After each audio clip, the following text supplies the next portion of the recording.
and welcome back to my channel. My name is Lucia and this is Lulu's Leaves.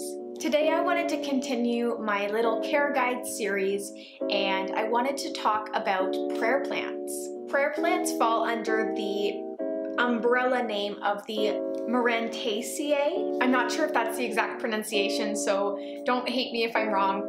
But there are a few different types of plants that fall under that umbrella, and those are Calathea, Maranta, Stromanthe, and Ctenanthe plants. Within the Marantaceae family, there are 31 different genera, which is the plural name for genus. Within those genera, there are 550 species. Those are just known species. Of course, there can be more that we just don't know about, but that is all that we know for now. These plants are native to Central and South America, but they can also be found in Africa and Asia. Within those continents, there are specific places where you would find these plants, and that would be in swampy, tropical, foresty areas. That information is actually pretty key when looking into how you should be taking care of your plants, because what we try to do in our homes is really mimic their natural environment. And the best way that we can do that is by following their watering requirements, their humidity requirements, what kind of soil they like to be in. So I'm going to give you guys all of the information that I have collected that will help you in taking care of these plants. They can be sort of fussy, and I know that, and that's kind of why I wanted to talk to you guys about this. I know that a lot of you who have been commenting on my videos have said that your favorite plants or your top wish list plants are Calathea or Maranta, and so I really thought that that would be a good next care guide for you guys. So the first part that I want to talk to you guys about is their light requirements. And by the way, when I'm talking about these plants, they do have very, very similar care requirements. So I'm going to be talking kind of generally about the prayer plants. So yes, light requirements. These plants really, really like to be in a medium indirect light situation. They can actually tolerate lower light as well, but I think they do best in medium light. They can also survive in bright, indirect sun conditions, but if you're going to risk them getting any direct sunlight, I would pull them away from that window and give them more medium light, because the leaves on these plants are very, very thin. They are different from each plant to plant, but I find most Calatheas are kind of a shiny, plasticky feeling thin leaf, and Maranta aren't as plasticky feeling or not as shiny, but they also are paper thin. So you really, really don't want to have them be touching any direct sunlight, because they will burn and they will crisp so quickly you won't even recognize your plant. If you left it there in direct sunlight for a few days, it would be burnt to a crisp. So definitely when it comes to light, only indirect light, and they can kind of survive in low to bright light situations, but only indirect. In terms of the soil that these plants like to be in, I find that the best mixture is something that's super well draining. You don't want to have something that won't retain any moisture, because they do like to be in those swampy tropical areas.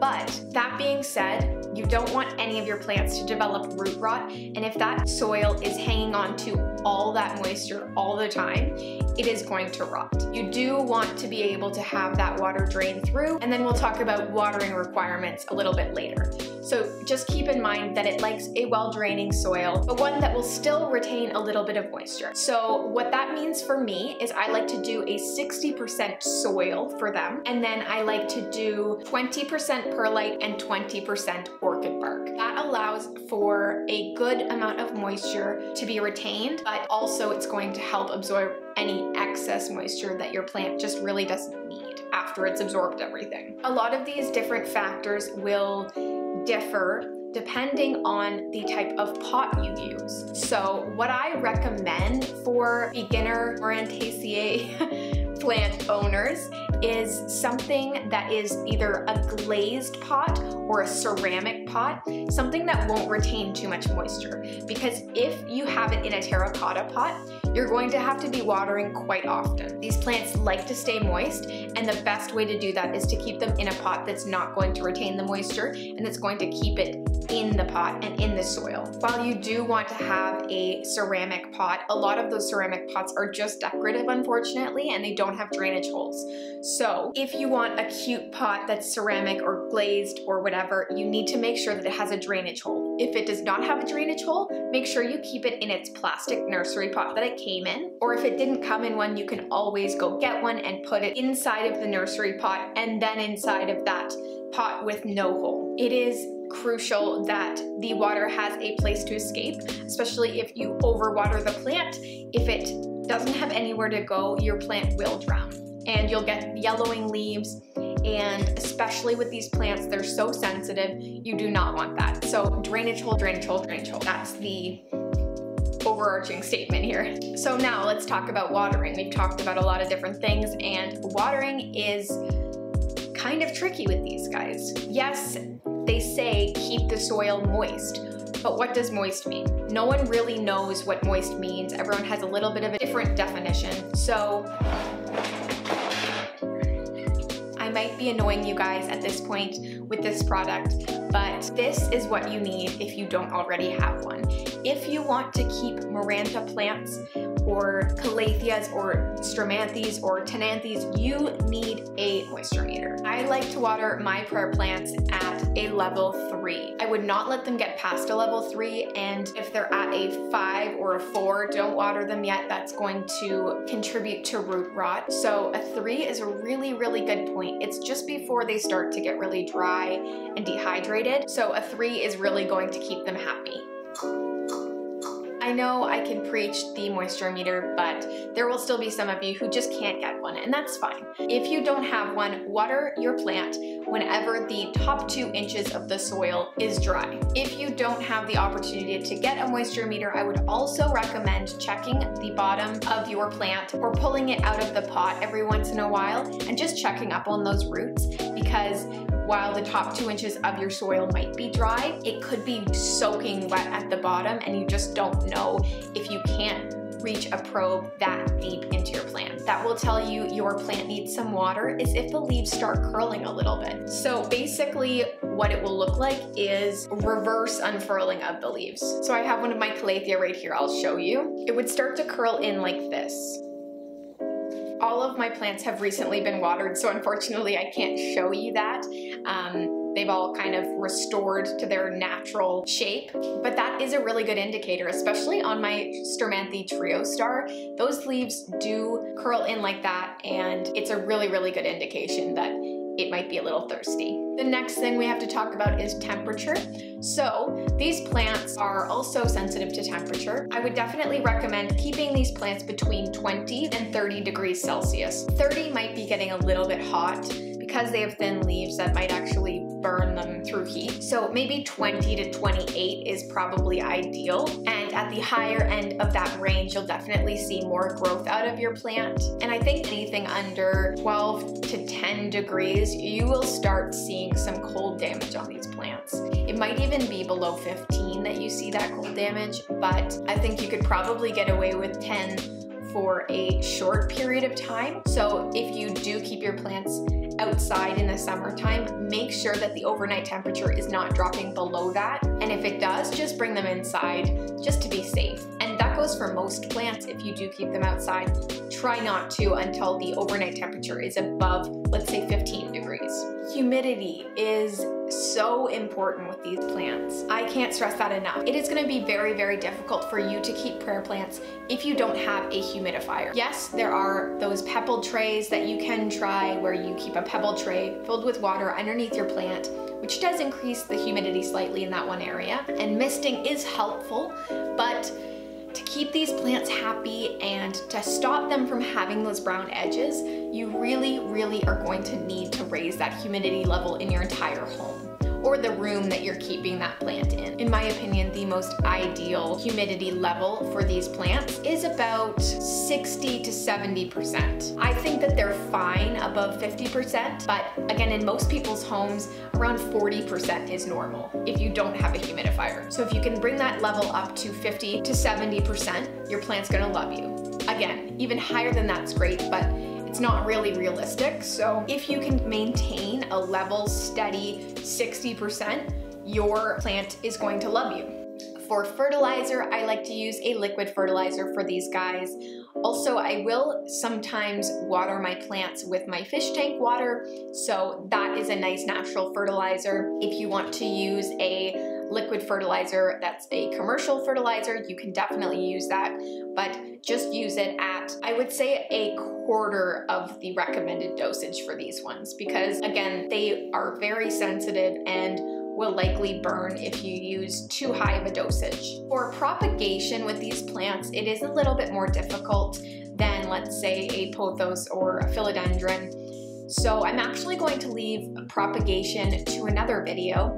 I'm probably going to be propagating a few of my prayer plants, but I definitely think it's worth a more in-depth video. One thing I will say though is please don't go chopping off random stems from your plants and plopping them in water, because they likely won't survive. That's all I'm going to say for now though. I would hold off or watch another video on propagation. I just want to do the most research so I can give you guys the best information. But yeah, it's not impossible, but it's more difficult than some of the easier pothos and philodendron. All right, so now it's time to check out the different plants that I have. Alright guys, so first I'm going to show you guys my Maranta. These are probably one of my favorite plants right now. I mean, I'm really enjoying the whole family of the prayer plant, but this is a collection that I really want to complete. I have some really cute ones that I'm going to show you. I'm really sorry I'm not totally familiar with the types of Maranta that I have. I think they're the Lacunora and just a few different varieties. So this is the first guy I have. This is the, I think it's the red Lacunora, or it's got that pinky reddish veining, which I think is really pretty. This is definitely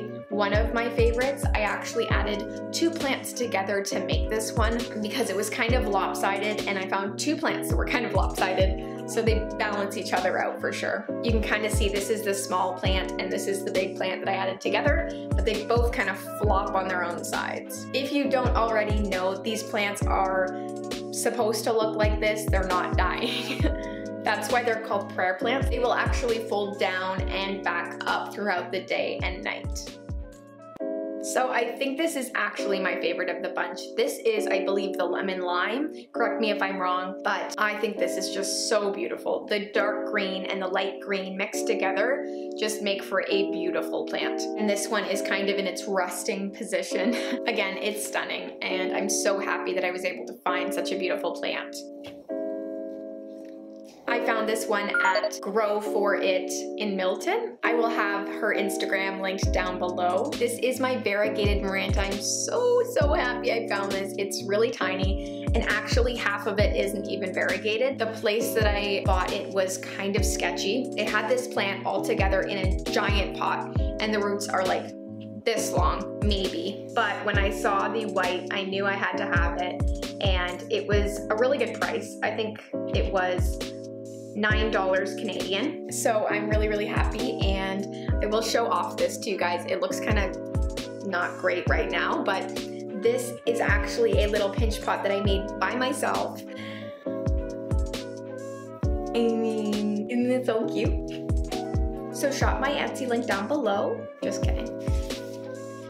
And the last one I have on the shelf, I think this is the just green form of Maranta Lacunora. This is my biggest plant. I love it so much. You can see it's sprawling like crazy, but this is the plant that got me into it. It was definitely my first Maranta, and I'm so happy. Because the lighting's decent over here, I'm gonna stay here and show you my Calathea and Stromanthe as well. So I'm just gonna go back and forth and grab them. So the first plant is this Calathea Ornata. This is the pinstripe Calathea. This is my favorite one for sure. I think this is so unique, and the pinstripes look like they're painted on. It's crazy to me that they're not, and this is real. They're also kind of pink tinged because, similar to many Calathea plants, the underside of the leaves are purple. So that's the underside of the leaf, and this is the pinstriping that I was talking about. You can see it's pretty incredible. The next one is this cutesy little Calathea Orbifolia. This is a close second.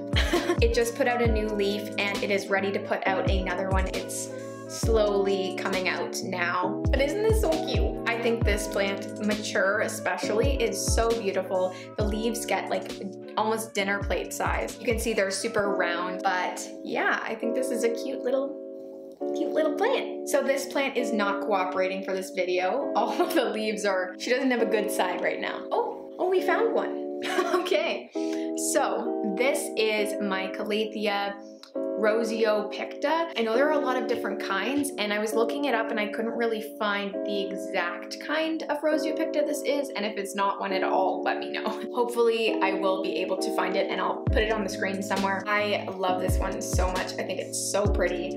And again, it has the purple backs to the leaves, and you can see on this leaf some of that purple actually travels to the front and peeks through right there. So last but not least, I have my Stromanthe Trio Star. I used to think it was so ugly, and then I saw it in person and I was like, I have to have it. So this plant is really special because it has a really beautiful, it's actually not variegation, but it looks that way. But the pattern on the leaf, it's just stunning. It looks like it was painted on, and it's actually white, but because the undersides are a purpley fuchsia color, the pink color actually travels through the leaf and makes these leaves look kind of pink. I love pink, so I'm down for it. I love how it's spiky. Again, a lot of these plants will get brown tips, and that's just how it's gonna be. There's not much you can do, but again, this is just so pretty, and I'm so glad I was able to find one. Okay, well, I won't keep you guys for too long, but I hope you enjoyed this video. Please let me know down in the comments. Tell me what was your favorite plant that I showed you guys today. And also tell me which Calathea or Maranta or Stromanthe or Ctenanthe is your favorite. If you did enjoy this video and found this information useful, please give this video a thumbs up and subscribe. I would totally appreciate it. Thank you guys so much for watching this video, and have a great day.